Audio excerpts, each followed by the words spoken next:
coup, sur la plateforme Pharos, vous avez ici les généralistes qui vont analyser et récupérer tous les signalements du site.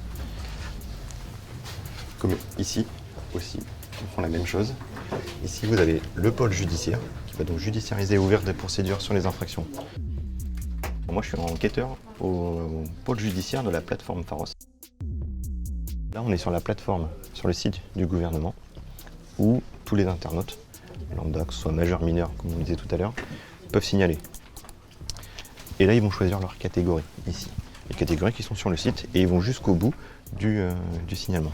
On a une boîte de réception où on va recevoir tous les signalements, avec toutes les catégories, que ce soit de la haine en ligne, de la pédopornographie, du cyberharcèlement, du terrorisme, etc. Ce signalement, je vais me l'approprier et je vais faire une recherche dans la base Pharos. Moi, je vais aller faire des constatations. Et s'il y a infraction, s'il ne peut pas être identifié tout de suite parce qu'il est sous un pseudonyme, alors, ici, dans ma fiche, je marquerai procédure judiciaire. Et là, j'enclenche une procédure judiciaire, comme tous les commissariats ou gendarmeries de France. Alors, on signale toutes les infractions qu'on estime être une infraction sur Internet. Et tout ce qui est hors Internet, théoriquement, on ne signale pas. Il faut qu'il y ait un caractère public. On pense sur un pseudo être caché parce qu'on va prendre un VPN. On arrive à trouver les personnes. On ne va pas tout dévoiler, mais on arrive. Il n'y a pas d'impunité sur Internet. C'est un peu comme, allez, on va prendre l'exemple des cambrioleurs. Ils font une erreur à un moment. Pour nous séparer, ils font une erreur à un moment.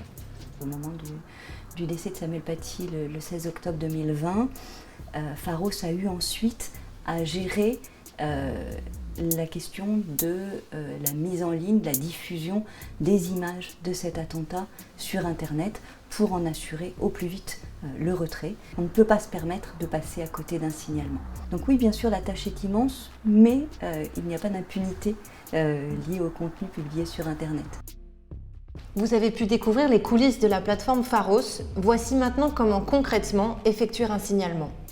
Tout d'abord, il vous faut aller sur l'adresse intérieur-signalement.gouv.fr, puis cliquer sur Signaler. Ici, vous confirmez que votre signalement concerne bien une infraction en ligne. Vous allez ensuite choisir la catégorie de contenu que vous signalez, pédophilie, incitation à la haine, cyberharcèlement ou encore terrorisme. La date et l'heure de votre observation sont facultatives, mais néanmoins, elles peuvent aider le travail des enquêteurs. Par contre, vous devez préciser le support sur lequel est visible le contenu illicite. Blog, forum, réseaux sociaux ou encore jeux vidéo en ligne. Vous rentrez ensuite l'adresse URL du site en question, puis vous validez. Vous pouvez renseigner votre identité si vous le souhaitez. Une dernière validation et les enquêteurs de la plateforme Pharos recevront alors votre signalement et pourront démarrer leur enquête.